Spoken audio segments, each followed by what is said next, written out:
Um, Thank you very much for being here to start the afternoon. I'd just like to introduce myself. My name is Chris Bain, and I'm the Director of Faith and Mission in Learning at St Paul's. We know that a lot of you choose St Paul's because you're Catholic, and we also have a lot of people who choose St Paul's because we are Catholic. And my role is to look after the religious education curriculum, but also to look after your sons and to look after their pastoral needs and certainly a lot of faith development. You know, our mission behind our school. We're a faith-filled community, we're a Catholic community, and we don't have a religious order, but we do have a very prominent saint. And I direct your attention to our sacred space at the front of the hall. And for a lot of you, you'll be very familiar with this from primary schools, and some this may be less of a familiar experience. But we light our college candle and we bring everyone into our community. We look to the guidance of St Paul, and you'll become more familiar as you move around the school, and you'll see those different types of things where we reference St Paul. And it doesn't matter whether you are Catholic or non-Catholic, everyone's welcome at this community. Our school motto is many gifts, one community. But when we gather together for a formal occasion, we always start in prayer. So I'd like to invite you to join me in placing yourselves in the presence of God, in the name of the Father, and the Son, and the Holy Spirit. Amen. And please feel free to join in. We're going to pray our college prayer. Lord Jesus, when we as members of the community of St Paul's College, be always humble, gentle, and patient. May we show your love by being tolerant with each other. Let your Spirit be in us to give us a peace that binds us together. We celebrate the hope that your Spirit gives us in our daily lives. We are one body, one Spirit, and one Lord. Amen. St Paul, and the Father, and the Son, and the Holy Spirit. Amen. And it's an absolute pleasure to invite Mr. Robin Nastasi, our principal, to speak to you.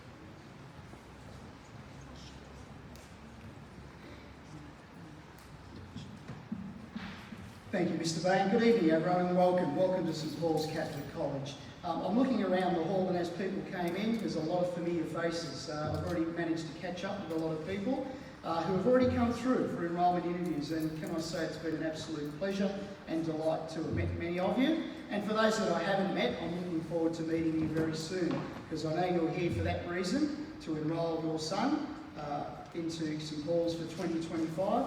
To be a graduate of the college in 2030. And I know that sounds like a long way away, 2030, but it goes awfully quickly.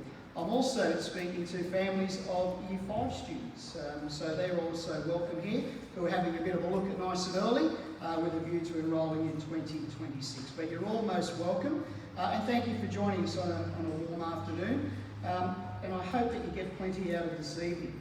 I'm going to spend about 10 or 15 minutes having a little bit of a talk to you, hopefully providing you with some information and a bit of an overview of the college before you go off on some tours with some of our very friendly faces here, some of our magnificent student leaders. Can I also take this opportunity to welcome our staff. Many of them are at the back there, ready to meet you and greet you and to have a chat, and many of them are in our classrooms awaiting your presence as you go on your tours, and they'll certainly speak to you at length as well. I'll also like to welcome our parish priest, Father Paul, who's joined us, and also Father Jack, who's joined us here this evening. They are wonderful, wonderful supporters of this college. We are so blessed to have them supporting us and being our faith leaders, and together we lead the faith of this community. So thank you to Father Paul and Jack for joining us. And also we remember the Darragh people because they are the traditional custodians of the land on which we meet, and we pay our respects to elders past, present and emerging. No doubt you've arrived here this evening to hear a little bit about the college and perhaps to sort of make some decisions about secondary schooling, and that's a good thing, that's a really healthy thing. And so the hope is tonight that we'll provide you with some information and certainly give you some guidance around whether this is the best community for your son to undertake their secondary schooling.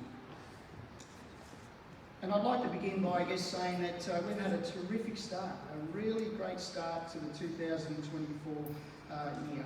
This is my first year here, for those that don't know that, so I've only been here the best part of 6 weeks. And I came to the college from Emmaus Catholic College as the principal there for 7 years.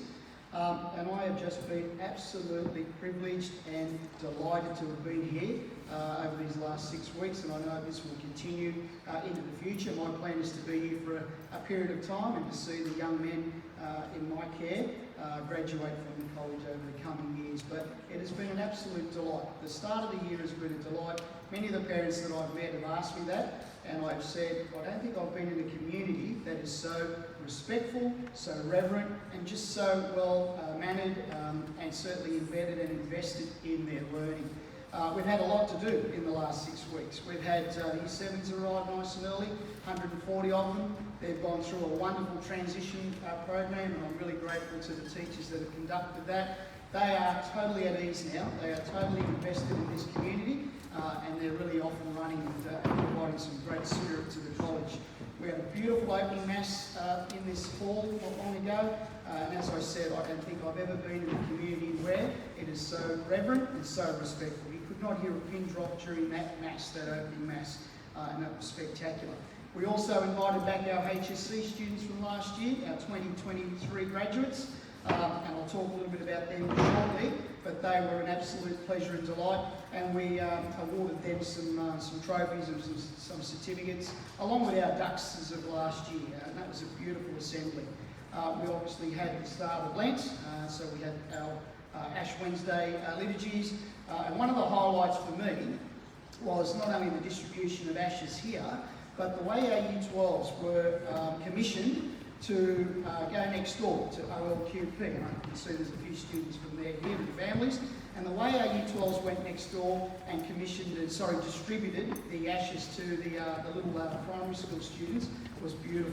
If you haven't had a look at our website, go and have a look at some of the photos. There's a picture of he's almost 7-foot boy in Year 12, administering the ashes to a little kindergarten student, and he's bending over. I think he's ended up having to go to the chiropractor to help him because he's got such a sore back, but it is the most beautiful, uplifting photo that you'll ever see. Go and have a look at that. Last Friday we celebrated the swimming carnival, and it was an absolute wonderful day as well. Those days in many schools are being taken away. A lot of schools are not going with those sorts of days. Whilst I'm here, that's always going to be part of our tradition. Swimming and athletics carnivals. I see them as beautiful community days where the community comes together and they celebrate. It's not all about the swimming and the results and the gold medals and breaking records. It's about coming together. We had over or close to 90% attendance rate on that day, which is unheard of. In other schools that I've been at, it tends to be around the 50 or 60% attendance rate. Unbelievable day, really well run, and a great sense of spirit and joy. So why am I saying that? I'm just giving you a sense of the things that we do here and what your sons will experience in the early stages of next year when they're enrolled at St Paul's. A little bit about our story, and I won't go through all of that there, and I apologise, I know it's a little bit hard to see, but obviously our story is a really passionate and strong story, and a story of great tradition. Founded in 1958, and the college has gone through some name changes before becoming St Paul's Catholic College, who is St Paul being our patron in 1999. We are one of 83 schools in the Parramatta Diocese, one of 88 schools, one of 23 secondary schools. We've currently got 815 students enrolled across 7 to 12. And in Year 7 at the moment we have got 140. For your information, if you are looking to enrol into next year and you haven't already gone through the process and had interviews with me, because I've had a significant number of those already, get on board real quick. We've had over 90 people that have already come through the doors that have put in applications for positions here. Having said that, there'll be a position for everyone if you're looking to come into Year 7. We can take upwards of 180, possibly more if we need to. Currently we've got 6 streams, and there'd be no issues with taking the 7th stream if we had to. I guess that tells you very clearly that this school has got a wonderful reputation out in our community, out in the area, and that's not my doing, that's the doing of our students, and that's the doing of our wonderful staff and our parish combined. They work really hard, and certainly the message out there is that St Paul's is a school that we should be looking at because it's got wonderful, wonderful traditions and wonderful support structures. So if you're thinking about it, can I suggest that you think really quick and you complete those application forms. Many of you have got those application forms already. Some of them are here on offer this evening, and get those in as soon as possible. And I might point out to my right over here to your left, Mrs. Crimmins, who's there. Miss Crimmins is my PA. She's also the enrolment secretary. She's also front of house in the office. She does a myriad of work there. She's a tireless worker, but she'll be the first port of call that you will have when you're submitting your applications, and she'll then make calls and book you in for those meetings with me. So thank you to Miss, who does wonderful work. Look, there's a few other things there. We provide quality Catholic education. I know Father Paul is here at the moment, and Father Paul and myself and Mrs. Crampton, the principal next door, we're meeting regularly and talking about this concept of the Greystanes Catholic community, because we're really one community on the same block, and we need to be really linking in and integrating our resources and our ideas and supporting our families together. So I'm excited by that, and Father Paul is driving that in a wonderful way. But you know, our message is pretty clear. It's about many gifts, one community. It's about students showing those gifts, demonstrating those gifts, living their life to the full, and certainly being wonderful models as St. Paul was, and obviously being evangelisers of the good news. That's what we ask of our boys. I guess why Catholic schooling? Why Catholic education? It's pretty obvious. We've got a dual moral purpose, and St. Paul's is no different to all the other 88 schools in the diocese. A dual moral purpose. Our Catholic identity is first and foremost. That's at the front of what we do. That's at the top of what we do. That's the centrality of what we do. And we're unashamedly Catholic. As Mr. Bain said, unashamedly Catholic, and those values and ethos and traditions are embedded and invested in everything we do.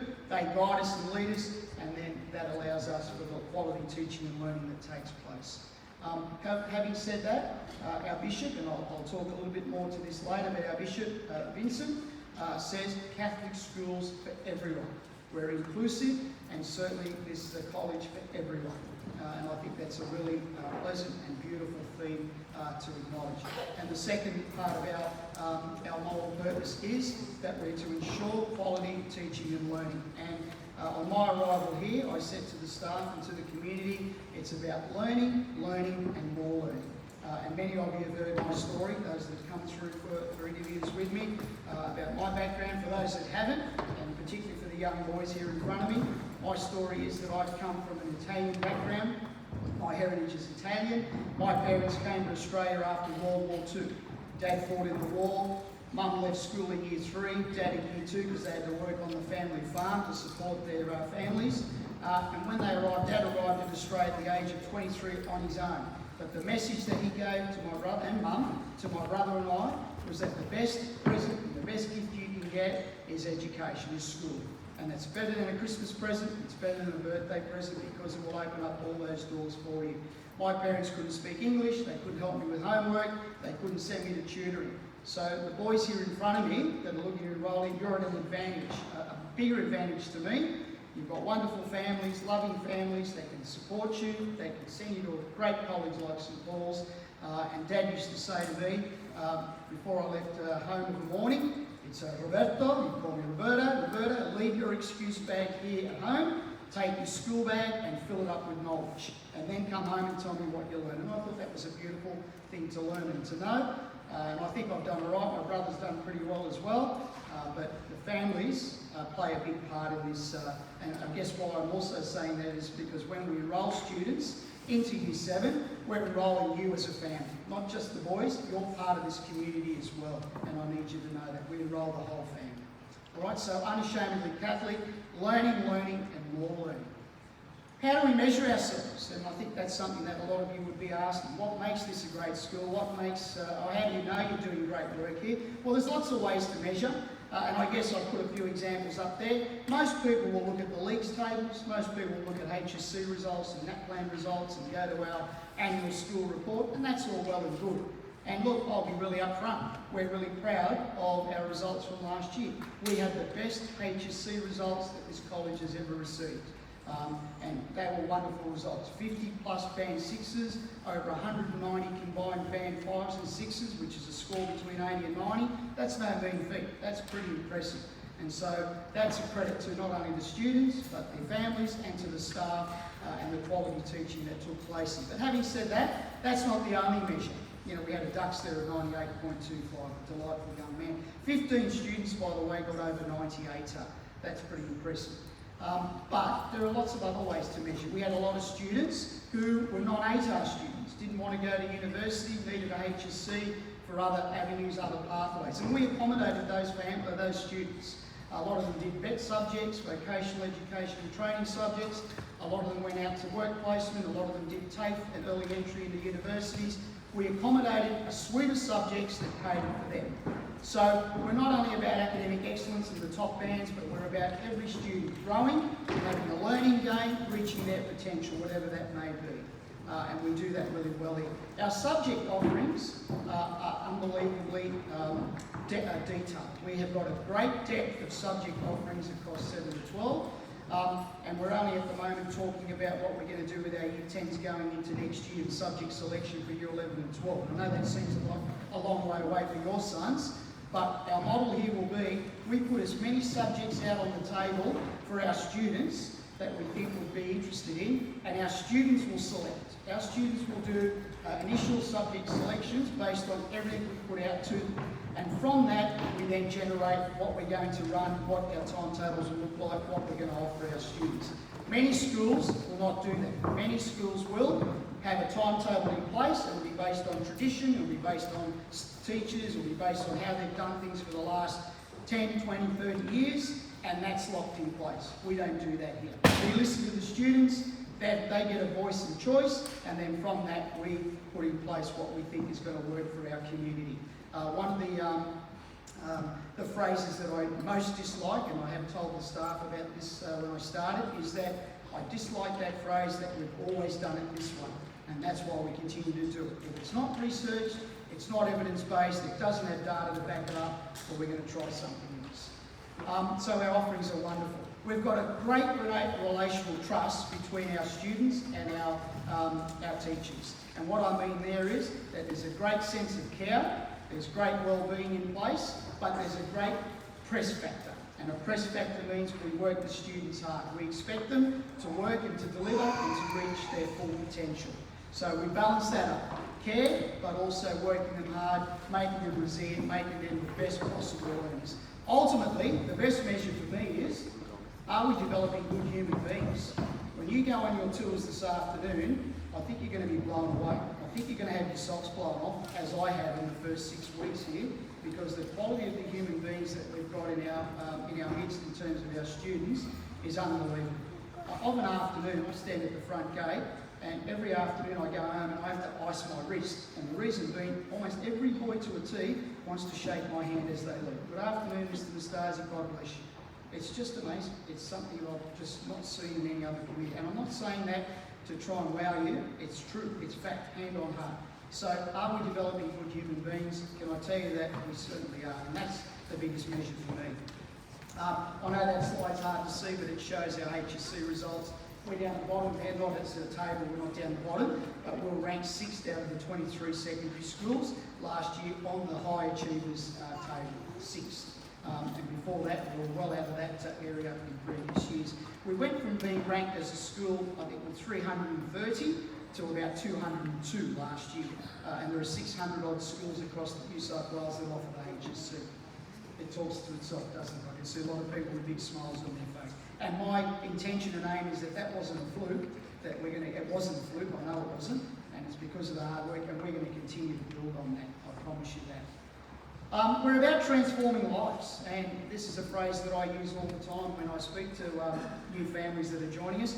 We are about transforming, and transforming means that we're about taking these young students, these young boys that join us, who are curious about learning, who are curious about the world in which they're going to be a part of, to taking them through and trying to give them some clarity about the learning, but more importantly to challenge them, to extend them, to take them further, particularly if they've got the capacity to do that. So we understand that students are at different levels of the learning continuum, and we're really proud to say that we cater for everyone.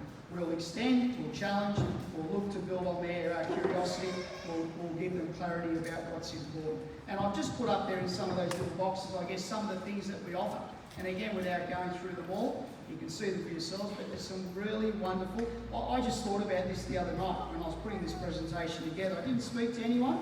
These are the things I've already seen in the 6 weeks I've been here, and I thought, wow. And I could have kept going. I could have probably done 2 or 3 more pages on this PowerPoint. But, you know, broad suite of subjects. We've got a great transition program for Year 7. We've got peer support programs. We've been heavily invested in literacy across the domains, a literacy program which our teachers are doing consistently to get the best literacy, reading and writing skills out of our students. We've got accelerated programs in mathematics and English, which means that in Year 10, some of our students will commence the high school certificate if we think they're suited in those subject areas. They're ready to go. They'll start the HSC in Year 10, which will then allow them to have a couple of, to have one subject completed before they get to Year 12 to then focus on their other subjects. And it takes a lot of work to do the accelerated program. We have the timetable, we have to be very creative, but it takes teachers that are ready to give time, energy and effort outside of the timetable. Sometimes they do it in the mornings, in the afternoons, and I see that here and I see that with passion, so I'm really grateful for the teachers. STEM, you know, that's a program that a lot of you would be interested in. A lot of the students I've interviewed, when I say to them, what would you like to be when you graduate, a lot of them talk about engineering and science and mathematical backgrounds. When I ask them when I interview them, the ones I've been interviewing to this point, I often say, what's your favourite subject? 9 out of 10 will tell me mathematics. And I'm so impressed because I was terrible at maths at school, and I think I've asked about 90 of them, would they be prepared to do my tax return for me? None of them are ready to do that for me. But STEM is a big area of ours. Diversity is the norm here. As I just said, everyone's a diversity teacher. We cater for everyone, and every teacher in every classroom is looking to differentiate according to the needs of our students. We've got wonderful wellbeing programs in place, notwithstanding our year coordinators that look after year groups and homeroom teachers, but we've got a program called the Resilience Project, and we're heavily invested in that. Our spiritual and cultural and educational and retreats and those sorts of things are wonderful. We've got a FIAT team, a Faith in Action team, and that's doing great work at the moment. Staff and students who are talking and investing in their faith, are spreading the good news, evangelising our community, and at the moment they're doing wonderful work with Project Compassion. Lots of social justice initiatives. I've been told we do things like visit the aged care communities around here. We do a winter sleep out later on in the year. We do the Vinnie's Van. We go out to Parramatta Park and we help those less fortunate, provide them with meals. I think I'll be hit up to drive the van in coming weeks, so I'm looking forward to that. That's great work. That's work that the kids want to do, the students want to do. They tell us they want to invest in it. Lots of competitions. Last week I went to the public speaking competition last Friday night after a swimming cup. We had 9 students compete in the Parramatta Dawson public speaking competition. It was outstanding. Our students were beautifully versed, very articulate, great orators, and in fact one boy has made it through to the next round. Normally it's only 3 rounds before finals. We've got a young boy who's going over this Friday night, and I'm excited to go over to see him. He's going over to Riverview College, one of those independent Catholic schools over at Lane Cove, and he's going to represent St Paul's. But we offer all of these things, debating, public speaking, chess club, mock trolls and the like. We're involved in the Parramatta Dawson sporting competition of a Thursday afternoon for those that want to compete against other schools in representative sport. We do that, and we do that well, in cricket, in basketball, in rugby league, in soccer, in tennis, in volleyball, and a whole range of sports. Then we've got what we call the non-competitive sports, or those recreational sports for those that don't want to do competitive sport. Plus we offer some interest activities on a Thursday afternoon sport. You know, chess clubs, we offer art clubs and music clubs and the like. Our creative and performing arts department is outstanding. You're going to see them when you go around, but we offer dance, music, drama, and we do that, and visual arts, and we'll continue to do that. We get wonderful results and wonderful impact we have on our students. We have a demerit and merit system which works to encourage students to do great things. We also need to check some of the behaviours and we tell students that they need to learn. And we're about restoring justice here. We're about young people who will make mistakes, as I did, plenty of them back in the day, but it's about them learning and restoring themselves back in our community. And that system works really well. Really strong house system, and you can see our house flags are here and also at the back of the hall. Great student leadership programs. These are some of our leaders here today, mostly our peer support leaders, but leadership is a really important aspect of our community and we encourage students to engage in that. And the one that I'm really passionate about that we're doing a lot of work on at the moment and we have over the years is about attendance. And attendance is critical. And I ask you as parents, if your sons are coming to this college, that it's about attendance. Every day counts and being at school on time, all the time, is critical. Losing 4 or 5 days a term over the course of a year can equate to 20 days, which can equate to a whole a unit of work.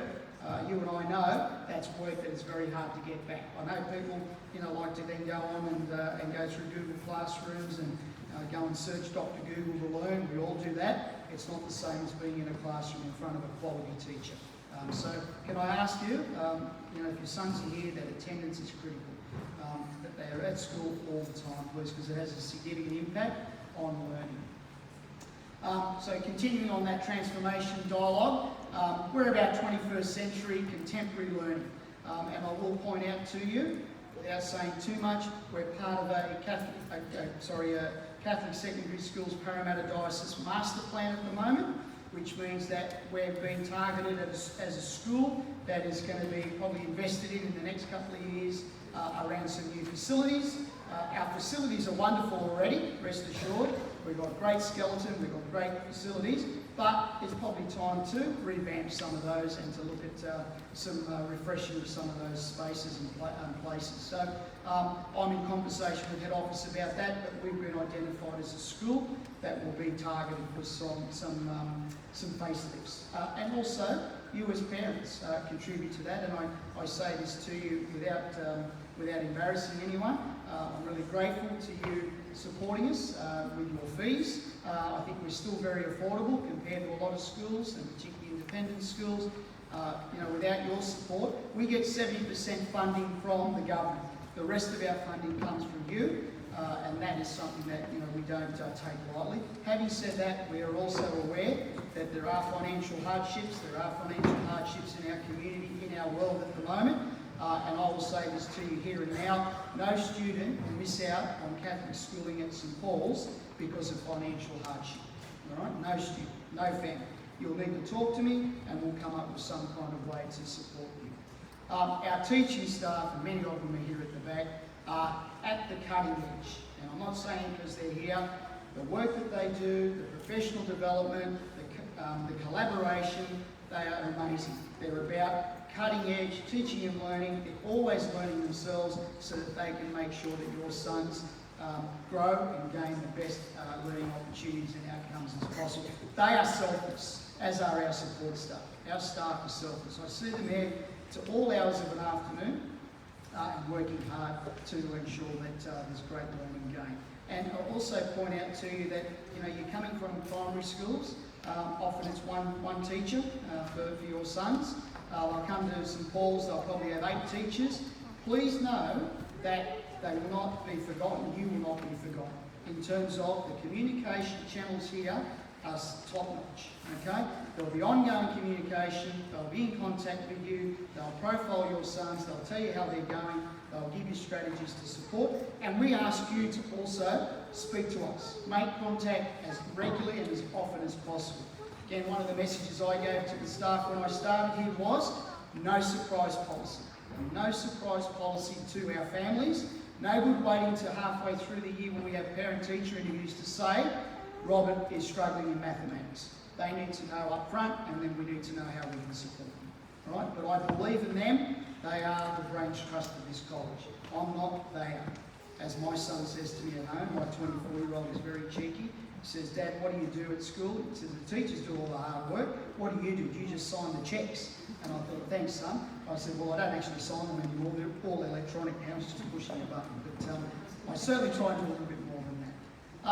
We spent some time out, or they spent some time over the last few years as a college developing a learning framework, and I'm very proud of that learning framework. And again, if you look at it, it talks about everything I've just spoken to, because the learning is at the forefront. But if you notice in the middle, and it's in red, St Paul, it's highlighting what our mission and vision is first and foremost. Our Catholic identity, and then everything else is a gift beyond that. Our learning is a gift.